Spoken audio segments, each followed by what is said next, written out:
ইয়াদাই আযাবিন শাদীদ, ভয়ঙ্করতম শাস্তি তোমাদের জন্য অপেক্ষা করেছে, আমি সেই শাস্তির সতর্কতা দিতে এসেছি। তাহলে বিশ্বনবীর আরেকটা বৈশিষ্ট্য, তিনি সতর্কতাকারী। সুবহানাল্লাহ, তিনি সতর্ককারী। উম্মাহকে রিমাইন্ডার দিতে এসেছেন, ওয়ার্নিং দিতে এসেছেন। আবার জাহান্নামীরা যখন জাহান্নামে যাবে, ফেরেশতারা ডেকে বলবে, ও কপাল পোড়া জাহান্নামীরা, জাহান্নামে কেন ঢুকলা? দুনিয়ার বুকে কি তোমাদেরকে সতর্ক করার জন্য কেউ আসে নাই? কুল্লামা উলকিয়া ফিহা ফাউজুন সাআলাহুম খাযানাতুহা আলাম ইয়াতিকুম নাযীর। সুবহানাল্লাহ পড়েন, আলাম ইয়াতিকুম নাযীর, কোন সতর্ককারী আসে নাই? বিশ্বনবী নাযীর হয়ে, সতর্ককারী হয়ে পৃথিবীতে আসলেন।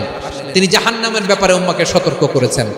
জান্নাতকে যেমনি তিনি চমকপ্রদভাবে উম্মার সামনে পোট্রে করেছেন, চিত্রায়িত করেছেন, ঠিক অনুরূপভাবে ভয়ঙ্কর জাহান্নামকেও তিনি এই উম্মার সামনে পোট্রে করেছেন। জাহান্নামকে কিভাবে বিশ্বনবী উম্মার সামনে পোট্রে করলেন, চিত্রায়িত করলেন? জান্নাতের নাজ নেয়ামতের কথা শুনে, জান্নাতের ফিচার শুনে যেমনি জান্নাতে যাওয়ার ব্যাপারে আমরা উদ্বেলিত হয়েছি, উচ্ছ্বসিত হয়েছি, জাহান্নামের কথা শুনলে কিন্তু আমাদের কলিজা কেঁপে উঠবে।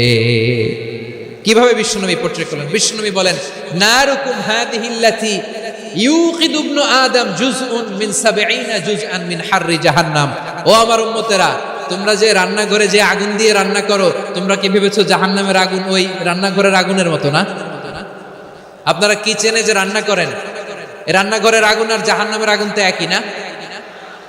সিলেটের ভাইরা বুঝে থাকলে উত্তর দেন, কিচেনের রান্নাঘরের আগুন আর জাহান্নামের আগুন এক না? একরকম। বিশ্বনবী বলেন, জুজউন মিন 70 জুজআন মিন হাররি জাহান্নাম। জাহান্নামের আগুন দুনিয়ার আগুনের চেয়ে কমপক্ষে 70 গুণ বেশি তেজওয়ালা। জাহান্নামের আগুনকে আল্লাহ নাম দিয়েছেন নারুল্লাহ।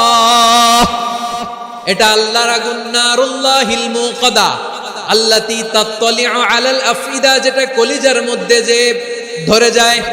দুনিয়ার আগুন হাতে লাগলে হাত জ্বলে, পায়ে লাগলে পা জ্বলে। জাহান্নামের আগুন দেহের যেই জায়গায় লাগুক না কেন, সাথে সাথে কলিজাটা জ্বলে ছাই হয়ে যাবে। নারুল্লাহিল মুকাদা আল্লাতী তাত্তালিউ আলাল আফইদা। জাহান্নামের আগুন গায়ে লাগলে আপনার কলিজা পুড়ে ছাই হয়ে যাবে। ওই জাহান্নামে আমরা যেতে চাই? আমরা তো সবাই মিলে নাশিদ গাইলাম, জান্নাতে আমরা একা যাব না, সবাই মিলে যাব।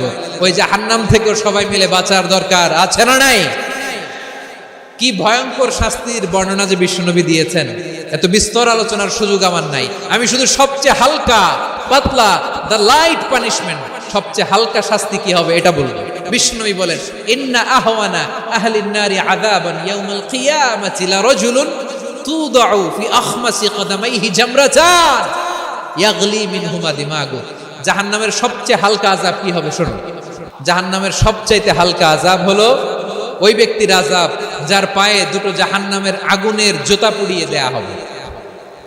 ওই আগুনের উত্তাপে তার মাথার মগজগুলো ভাতের মারের মতো টপ টপ টপ টপ করে বেয়ে বেয়ে পড়বে।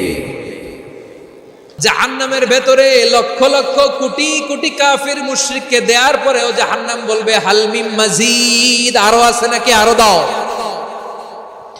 কোটি কোটি কাফেরের দল, মুশরিকের দল, সীমা লঙ্ঘনকারী দল, তাদেরকে যখন জাহান্নামে ফেলা হবে, বড় বড় পাথর খণ্ড জাহান্নামে ফেলা হবে, তারপরও জাহান্নাম বলবে, হাল মিন মাজিদ, আরো আছে নাকি, দাও, আরো দাও, আরো দাও।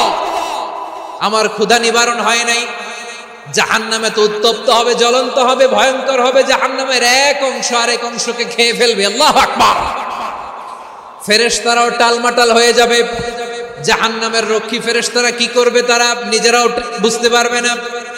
কোটি কোটি মুশরিক কাফেরদেরকে জাহান্নামে নিক্ষেপ করার পরেও জাহান্নাম ঠান্ডা হবে না, শান্ত হবে না, বলবে হাল মিন মাজিদ, আরো আছে নাকি, আরো দাও।